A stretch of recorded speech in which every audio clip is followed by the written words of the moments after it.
this freely available. So kia ora koutou, ko Fiona Graham tuku ingoa, and as Estelle said, I work for the University of Otago and the Rehabilitation Teaching and Research Unit. And can you see my slide view, peeps? So I'm not seeing the green line. So today's presentation is one of a series now that we're beginning within the Child Development and Disability Clinical Network, where we're alternating some of these fantastic presentations that people have given us around cutting edge, world-class information from our very own New Zealand researchers and international guests around various aspects of best practice in child development and disability. We have a core goal for us in our clinical network around improving the quality of care and the quality of life for children with neurodisability. We know that it's fantastic hearing this information about some best practice recommendations, and you guys are clearly incredibly passionate about being as evidence-based as you can be in turning up to these presentations. We know, though, from a lot of research evidence and probably your own lived experience, that it's one thing to hear something and it's another thing to do things differently. I don't know about you, but personally, I intend to drink a lot less coffee than I actually do. I intend to exercise a bit more than I actually do. And I intend to yell at my children a lot less than I actually do.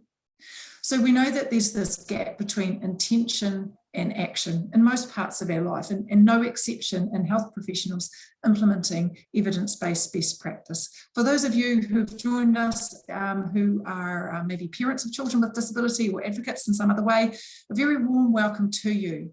And we hope that this presentation might fill in some gaps for you and help you to understand some of the environments that our health professionals are working in order to implement change. So what the model that we're planning to go forward with in these lunch and learns is to alternate between content sessions where people share information around their specialty topics with sessions like this one, where the focus is on what we do with that knowledge. How could we actually implement it? Because that implementation of change is unlikely to happen unless we have a very specific strategy about it.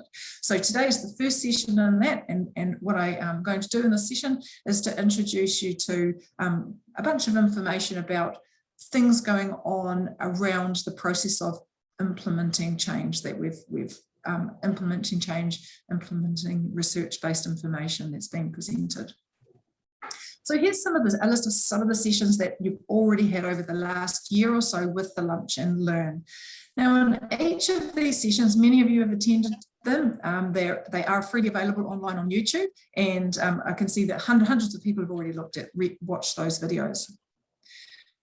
We've had a really wide range of topics, and of course neurodisability, paediatric neurodisability is an incredibly wide catchment of health and disability situations.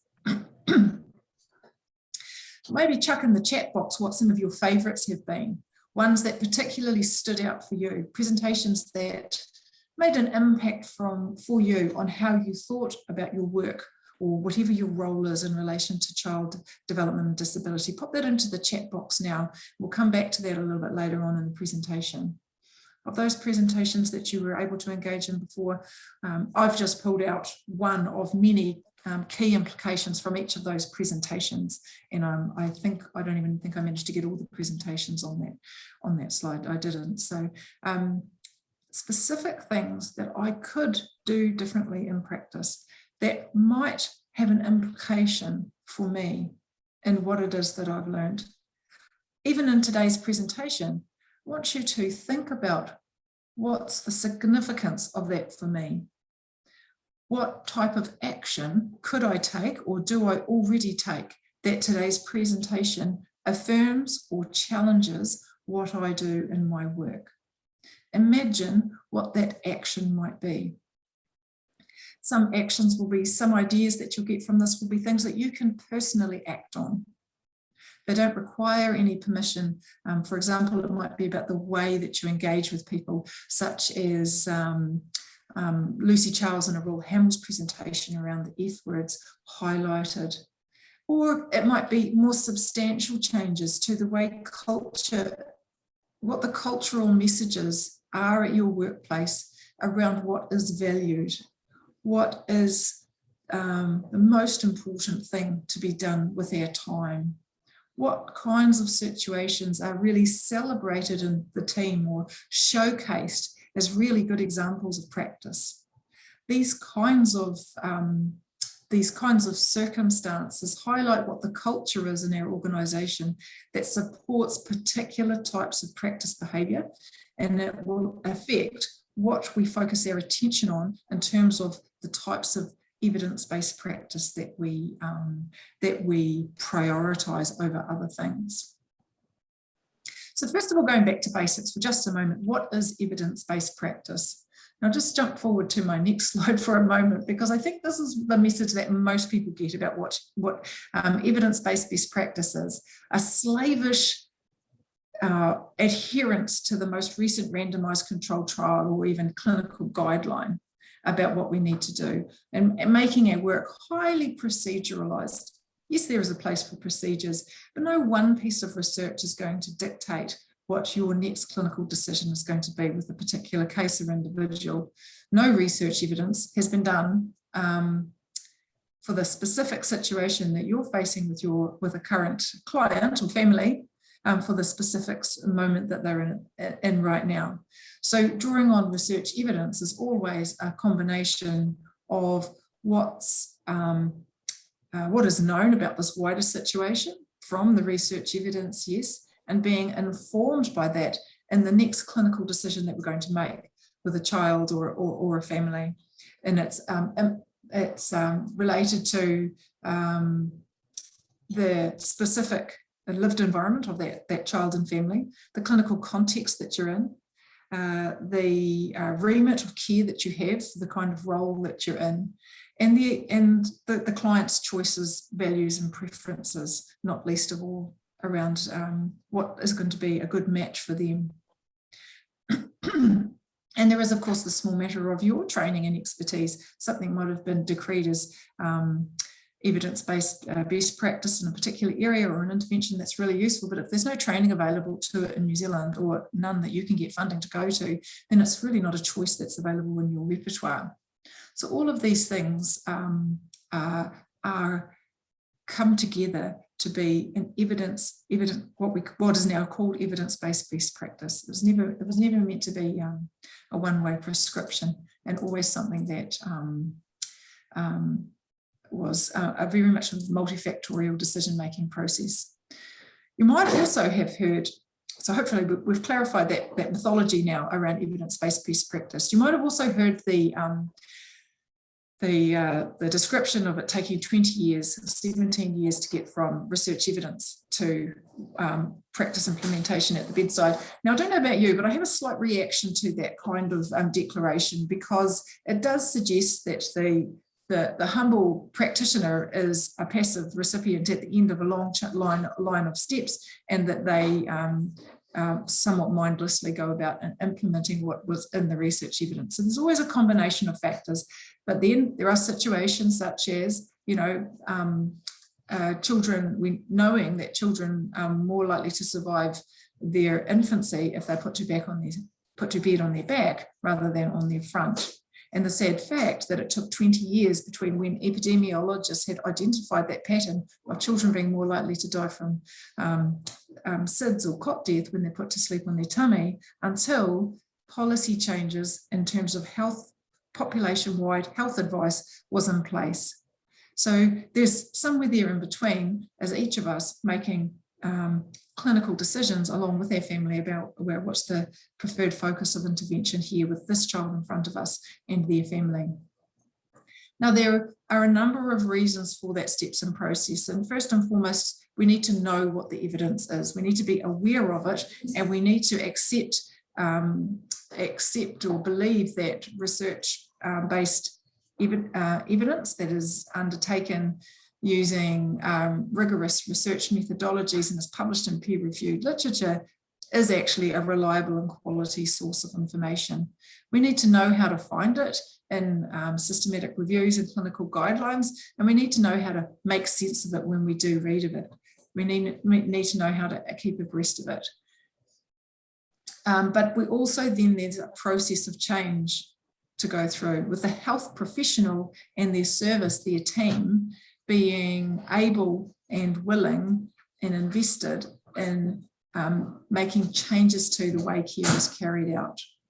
And then, of course, there's that negotiation with the family at the bedside, to use an inappropriate metaphor, the family that you're seeing in front of you, around what's a good match for them, and whether they understand and agree with any of the treatment decision making.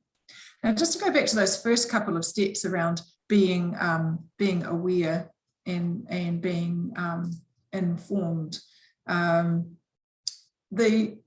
So across that pathway, there is a whole list of types of barriers and steps. Now, I don't mean this to be depressing. I mean this in terms of giving you a sense of breaking down, why do I hear this information and then I sometimes don't see it, or I personally may feel a little powerless as an individual in being able to implement change. So just recognizing that there is a multiple series of steps that's important for change being able to implement can be helpful, in recognizing for yourself what's changeable and what's not changeable.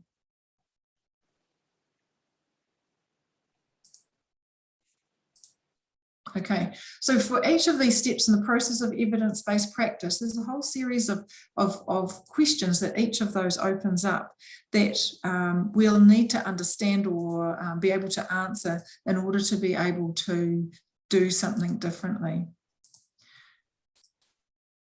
from ourselves, but also from our practice environment, and including what our resource capability is, what can be funded, what we can afford to do.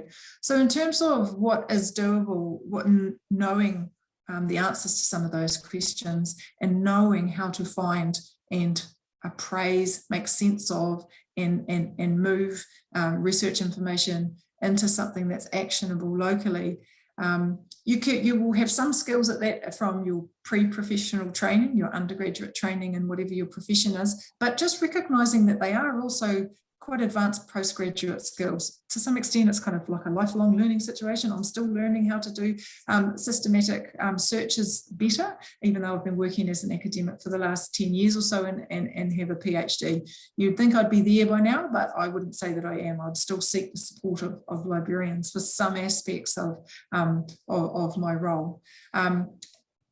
Where I work at the RTOU is one of many providers around the country that offer postgraduate training. So if you're somebody, postgraduate courses that teach you these skills, so they teach you how to do it so that it's fast and efficient, rather than trying to tune into the research evidence being something that feels really overwhelming. If you are in a service leadership position, then I would really encourage you to think about, depending on the size of your operation, just one or two staff members being supported to go through with these advanced skills, particularly those that are getting involved perhaps in project work, who are in the position of designing initiatives around implementation for change. Now, I don't say this as a way to just sort of, because somebody at the University of Otago asked me to, but I say this out of commitment for you and your role to be able to do the best that you can in shifting practice. If you're a sole provider or sole operator, that's great. You're going to have a lot of flexibility in making changes to the way that you deliver services. If you're working at the larger your team is, the more complex that will be. And having really robust skills behind you to support you to do that, or within your wider team to support doing of that. Just recognizing that those are advanced skills. Now, there is, I'm drawing out one example now for some of the things that I've just been talking about. This is from some of my own research, and I think I presented some of this at an earlier Lunch and Learn around an evaluation we did on the extent of best practice goal setting in child development services in New Zealand. Now this, the items all listed here on the left in this table come from this questionnaire called the Determinants of Intervention Behaviour.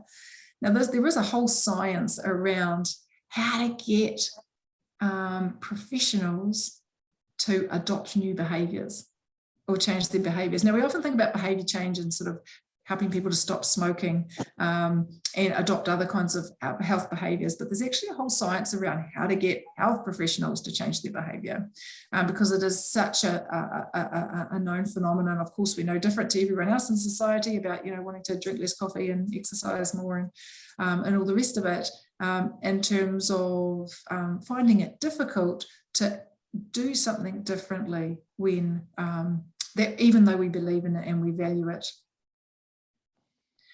And so this questionnaire has been developed that fits with one of these really major theories of behaviour change.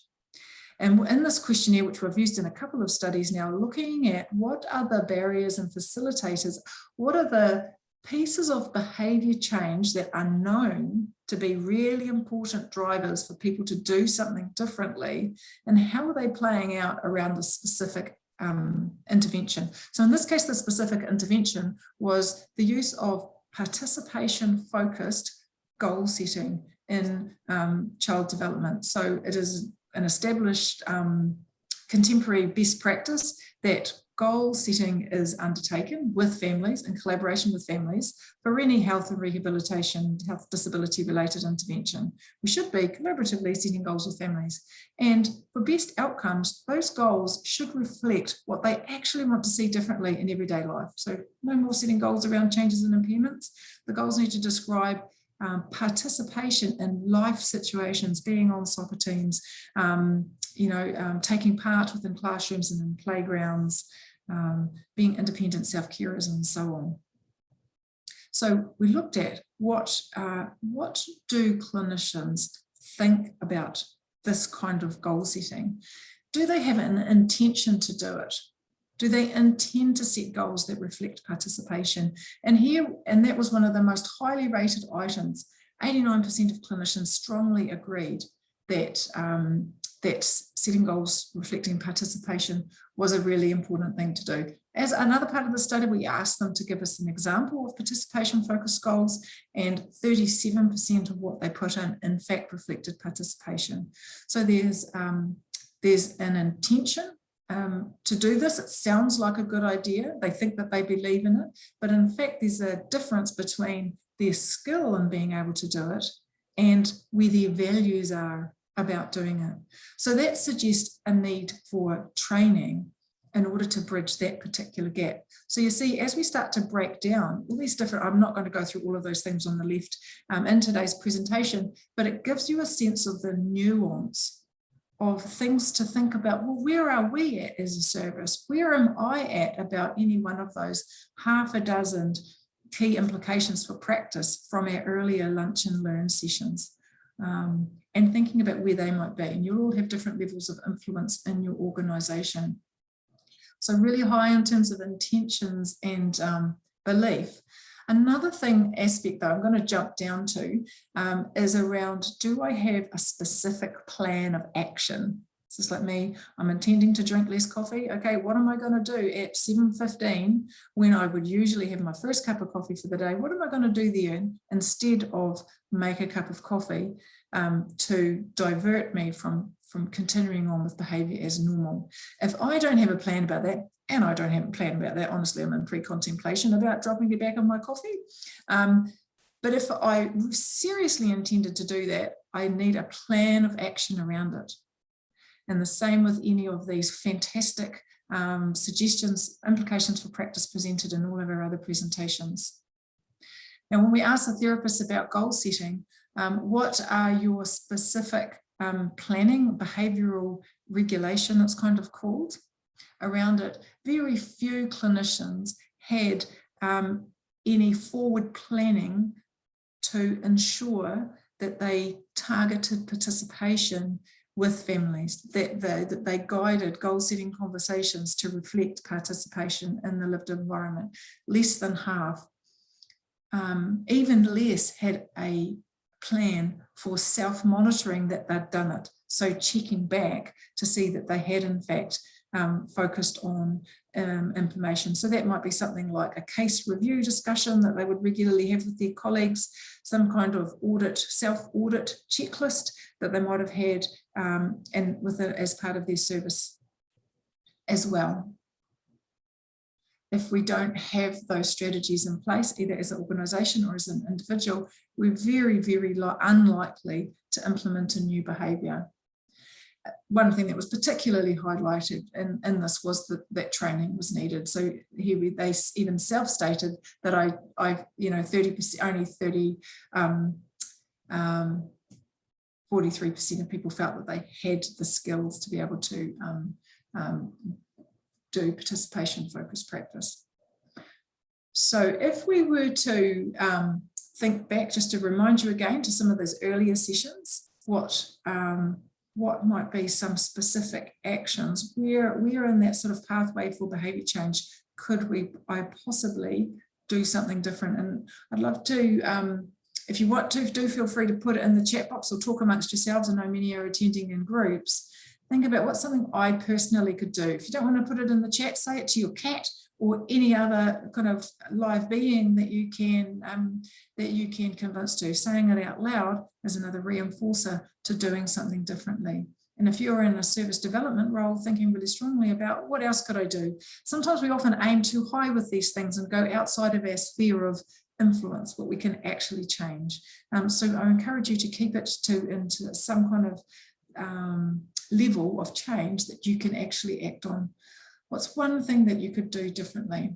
Some of the ideas listed on the right here are established processes for known things that do help to nudge practice. And just to draw a line through a lot of these ideas, it's around discussion, development of community, even a subculture within the wider culture where we value this particular intervention behaviour.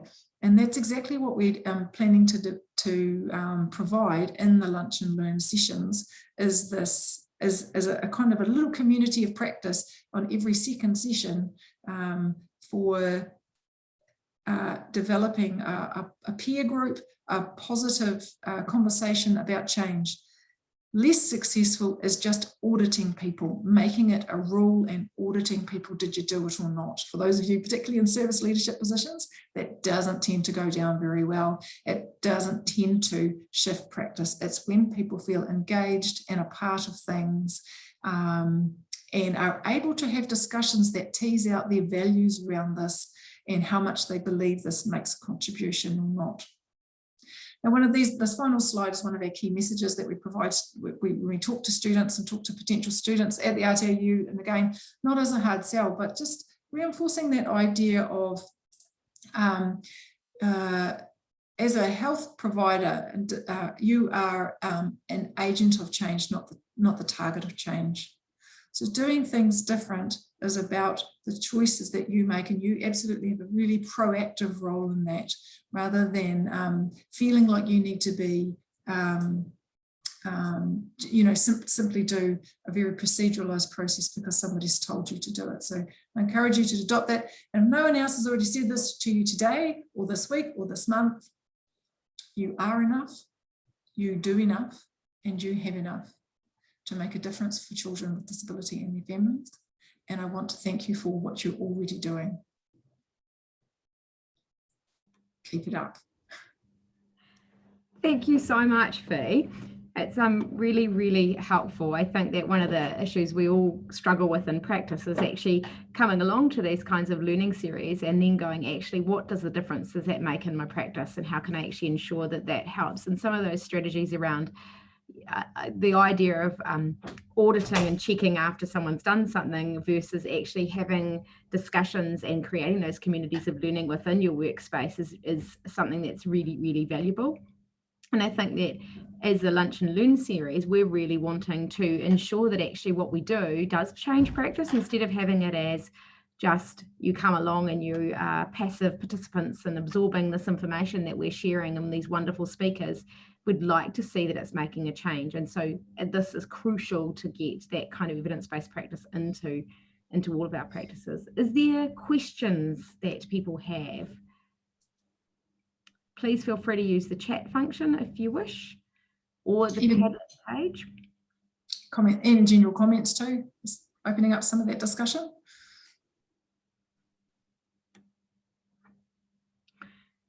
So there's some comments around looking at developing working party of interested people around to develop and change postural care pathway and service. So someone's working on that as well. I mean, that's a fantastic way to look at implementing that change in practice. Is there appetite for people to look at, after each of the Lunch and Learn speakers, looking at how, for those people interested in that particular topic, how that can change practice and how we can actually implement that into practice? Would that be something you would be interested in? Please perhaps respond in the chat function so that we can record that as well. Yep, or the thumbs up, excellent, yeah. And it's likely that some topics will feel really close to home and be a priority. It's pretty hard to make everything a priority all at the same time, but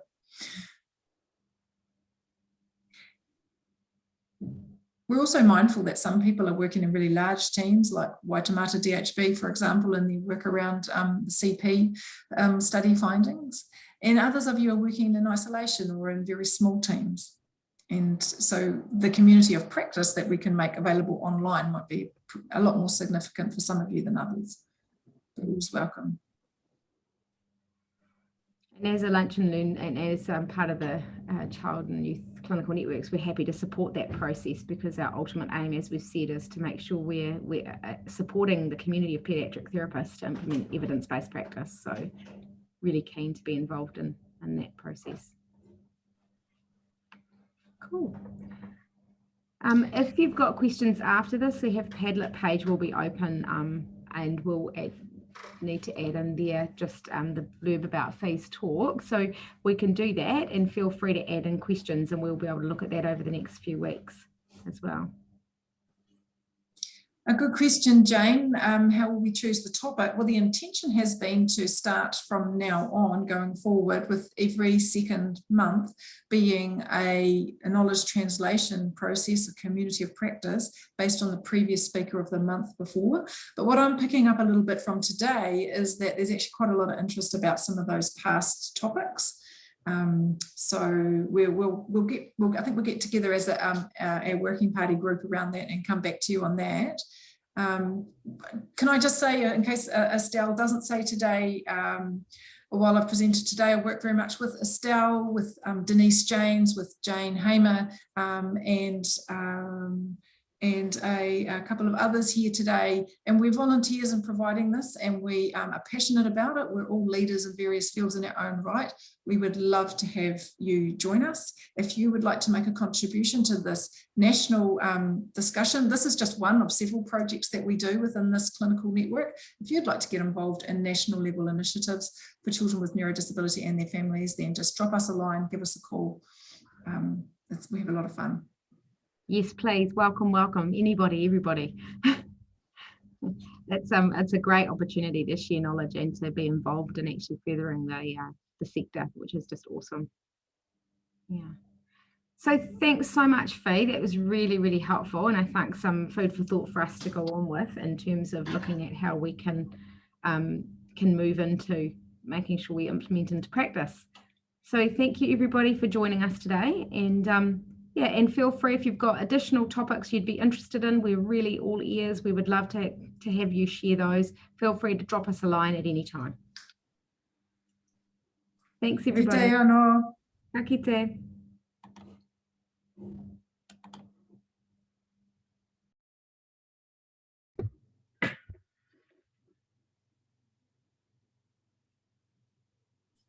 Recording button.